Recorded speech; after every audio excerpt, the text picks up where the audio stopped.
Hello, मैं दीपक साई। पिछले video में हमने भोजन को आमाशय तक पहुंचाया था। आज आमाशय का अध्ययन करेंगे। किसका अध्ययन करेंगे? आमाशय का। स्टमच, आमाशय।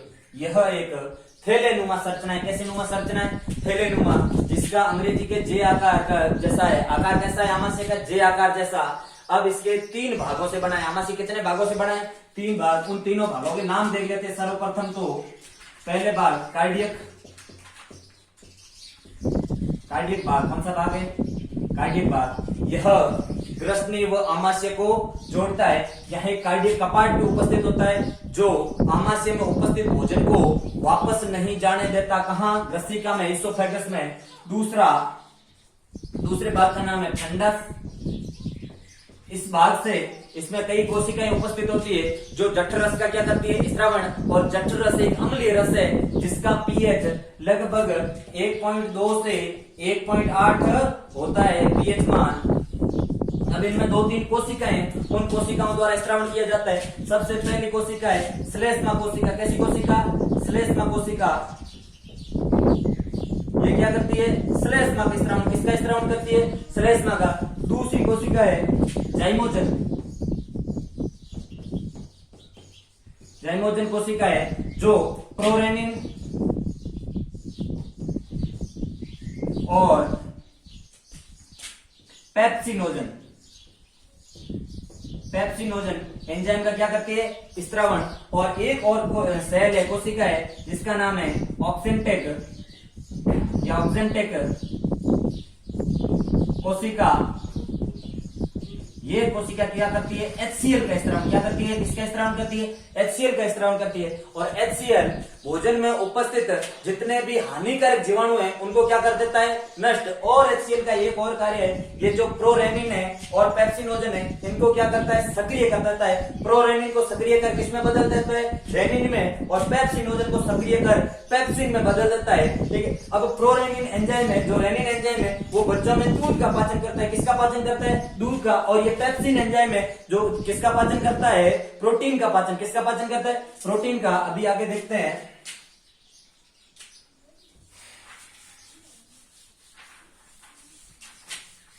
हमने कहा था कि जो HCl है किसको सक्रिय करता है? एक तो प्रोरेनिन को किसमें बदल देता है? HCl की उपस्थिति में बदल जाता है रेनिन में। और ये रेनिन क्या करता है? बच्चों में दूध का पाचन। बच्चों में दूध में उपस्थित होती है केसिन प्रोटीन। कौन सी प्रोटीन? केसिन प्रोटीन, जो रेनिन नामक एंजाइम, रेनिन की उपस्थिति में किसमें बदल जाती है? पैराकेसिन में। किसमें बदल जाती है? पैराकेसिन में। इसके बाद एक हमने कहा था एक एंजाइम जिसका नाम है पेप्सिनोजन। कौन सा है एंजाइम? पेप्सिनोजन। ये HCl की उपस्थिति में पेप्सिन में बदल जाता है। किसमें बदल जाता है? पेप्सिन में। और ये पेप्सिन क्या कर देता है? प्रोटीन का पाचन कर देता है। प्रोटीन को पेप्टाइड में बदल देता है और पेप्टाइड एमिनो अम्ल में बदल जाता है और प्रोटीन का क्या हो जाता है? पाचन। अब इसके बाद यहां से जो बना भोजन, जो अर्ध घोल बनेगा, उस घोल का नाम क्या कहलाएगा? काइम। क्या कहलाएगा? काइम। और ऊपर से जो मुख से लुगदी आई थी उसका नाम हमने क्या दिया था? बोलस। क्या नाम दिया था? बोलस। ये काइम कहां से कहां प्रवेश करेगा? ये काइम करेगा आमाशय से कहां? छोटी आंत में प्रवेश करेगा। लेकिन अभी आमाशय में थोड़ी 1-2 चीज और पढ़ लेते हैं। आमाशय से संबंधित रोग, एक तो उल्टी। क्या भाई? उल्टी बोले तो वॉमिटिंग। इस उल्टी का नियंत्रण कहां से होता है? नियंत्रण होता है साहब, ये एक अनिश्चित क्रिया है। नियंत्रण होता है मेडुला ऑब्लोंगेटा में, एक वमन केंद्र होता है, वहां से किसका नियंत्रण होता है? उल्टी का। ये एक अनिश्चित क्रिया है। अब हमने कहा एक कपाट, 2 कपाटों की बात की थी। कार्डियक कपाट है, जो कपाट क्या काम करता है? भोजन को वापस ग्रसनी या ग्रसिका में प्रवेश नहीं करने देता है। और नीचे भी एक कपाट है जिसका नाम है पाइलोरिक कपाट। अब उसके बाद जो काइम है, दूसरी एक है एसिडिटी। क्या है? एसिडिटी, जिसे अम्लीयता भी कहते हैं। ये अम्लीयता क्या है? जो आमाशय है, उस आमाशय में अम्ल का स्रावण क्या होता है? ज्यादा ज्यादा होता से अपने हो जाती है खट्टी खट्टी डकारें, और डकार आने के साथ एसिडिटी की समस्या हो जाती है, जिससे हम जिसको कम करने के लिए हम किसका उपयोग करते हैं, इनो का। इसके बाद देखना जिसको कम करने के लिए दुर्बल क्षार का उपयोग करेंगे, HCl। HCl किस तरह वो ज्यादा, उस दुर्बल क्षार का नाम है MgOH2, जिसे कहा जाता है मैग्नीशियम हाइड्रोक्साइड। Magnesium hydroxide. और यदि यह नहीं कहें तो एक दूसरा नाम है milk of magnesia. Milk of magnesia. Milk of magnesia ये क्या कर देता है, HCl किस तरह हुआ ज्यादा, HCl की मात्रा हुआ ज्यादा, ऊपर से अपन ले लिया मिल्क ऑफ मैग्नीशिया, जिससे क्या हो जाएगी, ये अम्ल की मात्रा हो जाएगी उदासीन। कैसी हो जाएगी, उदासीन, और एक लवण का निर्माण कर देगी मैग्नीशियम क्लोराइड MgCl2, जिससे एसिडिटी क्या हो जाएगी, कम। ये तो यहाँ से संबंधित थोड़ा सा कोई नॉर्मल जानकारी थी, लेकिन यहाँ जरूर अम्लीयता को कम करने के लिए किसका उपयोग किया जाता है, मैग्नीशियम ऑक्साइड, मैग्नीशियम हाइड्रोक्साइड या मैग्नीशियम मिल्क ऑफ मैग्नीशियम का एसिडिटी को कम करने के लिए उपयोग किया जाता है। और अभिक्रिया भी याद हो तो कर लेना। इसके बाद हमारा भोजन जो काइम है, वो काइम कहां पहुंच चुका है, छोटी आंत में। कौन सी आंत में, छोटी आंत। ये छोटी आंत के भाग है 3। कितने भाग है, 3।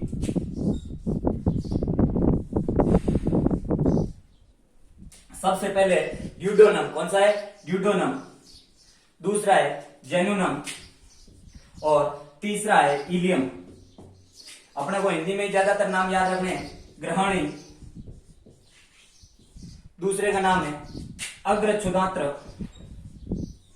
अग्रछुदांत्र और सुदांत्र। हो सकता है इसका नाम कोई कहते हैं मध्यांत्र और शेषात्र भी कहा जा सकता है। अब यहां से आंत्र में, छोटी आंत में आंत्र रस का स्त्रावन होता है। कौन से रस का स्त्रावन होता है, आंतरीय रस का, आंतरीय रस का।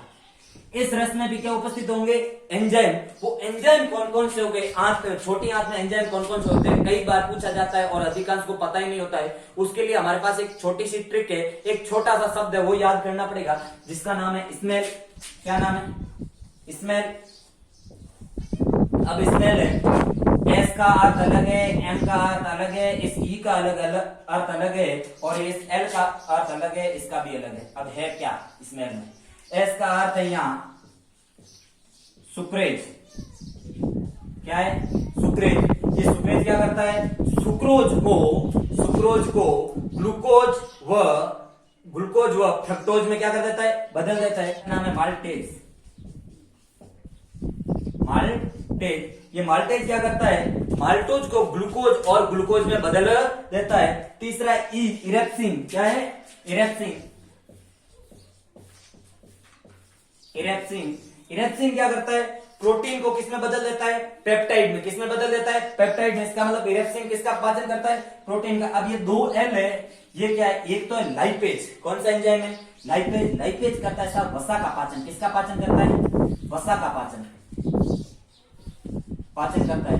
अब वसा का पाचन करेगा, वसा को किसमें बदल देगा, वसा को बदल देगा वसीय अम्ल, बोले तो फैटी एसिड और ग्लिसरॉल में। किसमें बदल देगा, ग्लिसरॉल में। कौन बदलेगा, लाइपेज। कौन सा, लाइपेज। नाम लिख देते हैं, लाइपेज।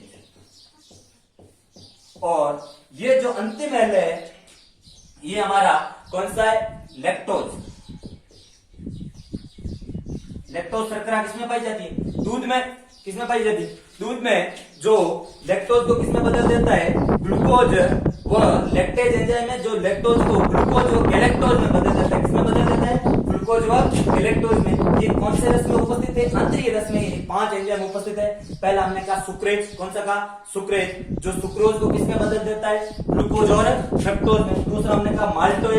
कौन सा कहा, माल्टेज, जो माल्टोज को किसमें बदल देता है, ग्लूकोज प्लस ग्लूकोज में। तीसरा हमने कहा इरेप्सिन, जो प्रोटीन का पाचन करता है, पाचन करता है और किसमें बदल देता है, प्रोटीन को पेप्टाइड में, किसमें बदल देता है, पेप्टाइड में। तीसरा हमने कहा लाइपेज, और लाइपेज करता है साहब वसा का पाचन। किसका पाचन करता है, वसा का पाचन करता है। और वसा का क्या करता है, वसीय अम्ल प्लस प्लस बदल देता है ग्लिसरॉल में, किसमें बदल देता है, ग्लिसरॉल में। और अंतिम में लैक्टेज, कौन सा है, लैक्टेज, जो लैक्टोज शर्करा को, दूध में उपस्थित लैक्टोज शर्करा को किसमें बदल देता है, हमने कहा ग्लूकोज और गैलेक्टोज में बदल देता है। ये हमारे आंतरिक रस में उपस्थित है। अब आंत्र में सर्वाधिक पाचन की क्रिया कहां होती है, इस छोटी आंत में। कौन सी आंत में, छोटी आंत में। कौन कौन से भाग है, ग्रहणी, अग्र सुधात्र और पश्च सुधात्र या सुधात्र कह सकते हैं। अब इसी ग्रहणी में एक इधर से आता है पित्रस, कौन सा आता है, पित्रस।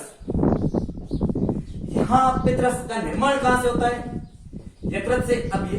अब यकृत नाम आ ही गया तो यकृत हमने बताया था मानव शरीर की सबसे बड़ी क्या है, ग्रंथि। इसे जैविक प्रयोगशाला या शरीर की प्रयोगशाला भी कहा जाता है, ठीक है। इसके बाद ये यकृत क्या करता है, पित्त रस का क्या करता है, स्त्रावण क्या करता है, स्त्रावण। और क्या करता है, एक हिपेरिन का, जो रुधिर का, अपने शरीर में रुधिर को जमने नहीं दे, जिसका नाम है हिपेरिन। हिपेरिन का क्या करता है, स्त्रावण। कौन करता है, ये यकृत करता है। और यकृत क्या काम करता है, यकृत करता है फाइब्रिनोजन, जो रक्त का थक्का बनाने में क्या है, मदद करे। उस फाइब्रिनोजन का भी क्या करता है, निर्माण, फाइब्रिनोजन, ठीक है। ये सारे हिपेरिन क्या काम करता है, हिपेरिन हमारे रक्त, शरीर में रक्त को जमने नहीं देता। ये कई बार पूछा हुआ है कि हमारे शरीर में रक्त को जमने नहीं देता, ऐसा कौन सा कारक है, तो नाम बताना है, हिपेरिन। और फाइब्रिनोजन क्या करता है, फाइब्रिनोजन हमने कहा रक्त को थक्का बनाने में क्या है, दोनों के दोनों कौन से, एक कुफुर कोशिकाएं भी पूछी जाती है, जो भी यकृत में, और यकृत की कोशिकाओं में पुनरुद्भव की भी अधिक क्षमता पाई जाती है। और यकृत से क्या बात कीजिए, हमने कहा पित्त रस का स्त्राव करती है। इस पित्त रस में, यकृत में जो पित्त रस है, हमने कहा यकृत कैसी ग्रंथि है, बाह्य स्रावी ग्रंथि है। और बाह्य स्रावी ग्रंथि है तो निर्माण किसका करेगी, रस का, या हमने कहा एंजाइम का। लेकिन इस रस में किसी प्रकार का एंजाइम नहीं पाया जाता है। कौन से रस में, पित्त रस में। इंपॉर्टेंट फैक्ट है, पित्त रस में किसी प्रकार का एंजाइम नहीं पाया जाता है। पित्त रस में दो लवण पाए जाते हैं, जिनका नाम है, एक का नाम है बिलरुबिन, एक का नाम है बिलरुबिन और दूसरे का नाम है बिलवर्डिन। एक का नाम है पीलिया रोग होने पर बिलरुबिन की अधिकता क्या हो जाती है, ज्यादा, जिससे शरीर क्या दिखाई देता है, पीला पीला। और दूसरा वर्णक है जिसका नाम है, दो वर्णक उपस्थित होते हैं, बिलवर्डिन। इस बिलवर्डिन का विखंडन होने से किसका निर्माण होगा, यूरोक्रोम का। किसका निर्माण होगा, यूरोक्रोम। और यूरोक्रोम शायद आपने नाम सुन रखा होगा, यूरोक्रोम। इसी यूरोक्रोम के कारण हमारे मूत्र का रंग, किसका रंग, मूत्र का रंग कैसा होता है, पीला। कैसा होता है, पीला। कौन से वर्णक में बताएंगे हमने, बिलवर्डिन वर्णक की क्या होगी, विखंडन होने से यूरोक्रोम का निर्माण होगा। और यूरोक्रोम के कारण हमारे मूत्र का रंग कैसा होता है, साफ पीला। कैसा होता है, पीला। अब देखना, ये तो बात हो गई यकृत की। किसकी बात हो गई, यकृत की। यकृत के द्वारा किसका निर्माण होता है, पित्त रस का। और पित्त रस ईटा कहां रहता है, ये क्वेश्चन इंपॉर्टेंट है। पित्त रस, पित्त का घर, पित्त का आशय, इसका मतलब पित्त रस ईटा कहां रहता है, पित्ताशय में। कहां रहता है, पित्ताशय में। अब पित्त रस पाचन किसका करता है भाई, यहाँ छोटी आंत में कहां आता है, ग्रहणी में। कहां आता है, ग्रहणी में। पित्त रस पाचन किसका करता है, पित्त रस पाचन करता है वसा का पायसीकरण करता है। किसका पाचन करता है, वसा का पायसीकरण करता है। इसके बाद वापस सुनना, यहाँ से पित्त रस आता कहां है, ग्रहणी में। और ग्रहणी इधर से आता है अग्नाशय। कौन आता है, अग्नाशय ग्रंथि द्वारा, अग्नाशय ग्रंथि द्वारा स्रावित अग्नाशय रस, अग्नाशय रस। इस रस में हमने पित्त रस में कहा था किसी प्रकार का कोई एंजाइम पाया जाता है क्या, नहीं। लेकिन अग्नाशय रस में एंजाइम पाए जाते हैं। वो अग्नाशय रस में एंजाइम कौन कौन से अभी अपन यहां थोड़े दर्शाते हैं। अग्नाशय रस में अग्नाशय ग्रंथि हमने कहा एंजाइम का भी स्त्रावण करती है, और साथ साथ में किसका स्त्रावण करती है, हार्मोन का भी स्त्रावण करती है। पहले एंजाइम के नाम लिख लेते हैं। एंजाइम के नाम है, यदि ये छोटी सी ट्रिक से याद रखो तो टेओल, TALL, ठीक है। इस टी का अर्थ है ट्रिप्सिन। क्या नाम है, ट्रिप्सिन, ट्रिप्सिन। और इसी टी से एक और याद नाम रखना है, ट्रिप्सिन से काइमोट्रिप्सिन, काइमोट्रिप्सिन। और ए से याद रखना है एमाइलेज, क्या याद रखना है, एमाइलेज, और एल से याद रखना है लाइपेज, ये दोनों एल एक ही है, ठीक है, लाइपेज, और कौन सा, कार्बोपेप्टिडेज, पेप्टिडेज। ये किसके द्वारा, अग्नाशय के द्वारा, अग्नाशय ग्रंथि द्वारा एंजाइमों का क्या किया जाता है, स्त्रावण। ये एंजाइम कहां आते हैं, ग्रहणी के अंदर। ट्रिप्सिन किसका पाचन करता है, प्रोटीन का। किसका पाचन करता है, काइमोट्रिप्सिन भी प्रोटीन का पाचन करता है। ये एमाइलेज किसका पाचन करता है, एमाइलेज हमने पहले ही बता रखा है, एमाइलेज पाचन करता है किसका, कार्बोहाइड्रेट का। किसका पाचन करता है, कार्बोहाइड्रेट का। लाइपेज किसका पाचन करती है, वसा का, और वसा को किसमें बदल देती है, किसमें, वसीय अम्ल और ग्लिसरॉल में बदल देती है। इसके बाद ये हमारी ग्रहणी, छोटी आंत, ग्रहणी के बाद भोजन कहां चला जाएगा, इसी अग्रसुदात्र में, जेनुनम में, और उसके बाद इलियम में। इलियम में होते हुए भोजन हमारा प्रवेश कर जाएगा कहां से, बड़ी आंत में। कौन सी आंत में, बड़ी आंत में। और बड़ी आंत में प्रवेश करते ही यहां हमने छोटी आंत में भोजन का अधिकांश भाग पचित कहां हो जाता है, छोटी आंत में। पाचन सारा का सारा यहाँ हो जाता है। बड़ी आंत का एक और एक वेरी इंपोर्टेंट, जल का क्या करना, अवशोषण। जल व खनिज लवणों का क्या करना, अवशोषण। इसके बाद यहाँ एक और बात कर लेते हैं, अग्नाशय द्वारा जो हार्मोन स्रावित होंगे उन हार्मोनों के नाम देख लेते हैं। हार्मोन स्रावित होते हैं, एक तो होता है इंसुलिन। क्या होता है, इंसुलिन। और इंसुलिन की कमी से एक रोग होता है जिसका नाम है क्या, मधुमेह, डायबिटीज। क्या है नाम, डायबिटीज। और दूसरा नाम है जो हार्मोन का नाम है ग्लूकेगॉन। कौन सा नाम है, ग्लूकेगॉन। और जिसके ग्लूकोगॉन है जो क्या काम करता है, जो ग्लूकोज, ग्लाइकोजन को किसमें बदल देता है, ग्लूकोज में। जो इंसुलिन है वो हमारे शरीर में रक्त की, किसकी, इंसुलिन। वापस सुनना, क्या काम करता है, इंसुलिन रक्त में शर्करा के स्तर को बनाए रखता है। यदि रक्त में शर्करा का स्तर ज्यादा हो जाता है तो इंसुलिन क्या करता है, ग्लूकोज को किसमें बदल देता है, ग्लाइकोजन में। यदि रक्त में शर्करा का स्तर कम हो गया तो ग्लूकेगॉन हार्मोन क्या करेगा, ग्लाइकोजन को किसमें वापस बदल देगा, ग्लूकोज में। और रक्त में शर्करा के स्तर को क्या करेगा, बरकरार रखेगा, मात्रा बराबर रखेगा। अब हम पढ़ेंगे कौन सी आंत, बड़ी आंत। कौन सी आंत, बड़ी आंत। यहां से वापस दोहरा देते हैं, छोटी आंत के कितने भाग, तीन। कितने भाग, तीन। कौन कौन से, ड्यूडोनियम, जेनुनम, इलियम। ठीक है। इसके बाद हमने कहा था आंत्र में, ऐसी छोटी आंत में एक आंतरिक रस का स्रावण होता है जिसके अंदर 4-5 एंजाइम। एंजाइमों के नाम किससे याद करेंगे, हमने कहा एक छोटी सी ट्रिक जिसका नाम है स्मेल। क्या है, स्मेल। एस से कहा था सुक्रेज, और एम से कहा था माल्टेज, ई से इरेप्सिन, और इधर डबल एल से एक से कहा था लाइपेज, और दूसरे से कहा था लैक्टोज। क्या कहा था, लैक्टोज। ठीक है।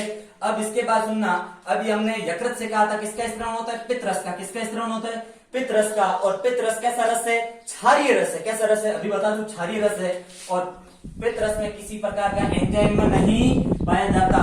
और इसके बाद बिलरुबिन जो बिलियन में अधिकता हो जाती है इसकी, और बिलवर्डिन, इसकी विखंडन से किसका निर्माण होता है, यूरोक्रोम। और इसी यूरोक्रोम के कारण हमारे मूत्र का रंग कैसा होता है, पीला। कैसा होता है, पीला। और इधर के बाद हमने देखा था अग्नाशय। अग्नाशय एक तो हार्मोन का स्रावण करता है और दूसरा किसका स्रावण करता है, एंजाइम का। एंजाइम हमने कहा था ट्रिप्सिन, काइमोट्रिप्सिन, एमाइलेज, लाइपेज और कार्बोपेप्टिडेज। एंजाइम का क्या करता है, स्रावण।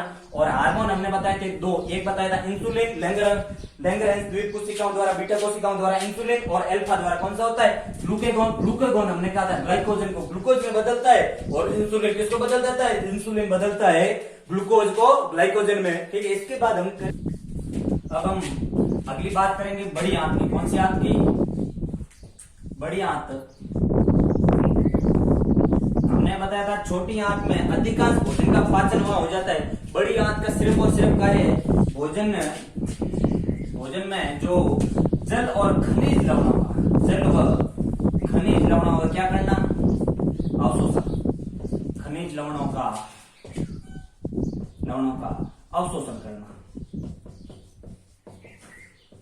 अवशोषण करना एकमात्र कार्य किसका है, बड़ी आंत का। बड़ी आंत के भी भाग कितने हैं, तीन। और छोटी आंत के भी हमने कितने बताए थे, 20। अब तीन कौन कौन से, CCR, सिक्कम, कोलन और रेक्टम। सिक्कम, कोलन और रेक्टम। सिक्कम, कोलन और रेक्टम। अब ध्यान से सुनना, इसी सिक्कम भाग के अंदर एक अवशेषी अंग पाया जाता है जिसका नाम है अपेंडिक्स। क्या नाम है? अपेंडिक्स। इस अपेंडिक्स पहले तो हमारे पुराने जमाने में, आज से कई वर्षों पूर्व, मनुष्य जब घास फूस खाया करता था तो घास फूस में उपस्थित होता था सेल्यूलोज। क्या उपस्थित होता था? सेल्यूलोज। उस सेल्यूलोज का क्या होता था? यहाँ अपेंडिक्स में पाचन। क्या होता था? पाचन।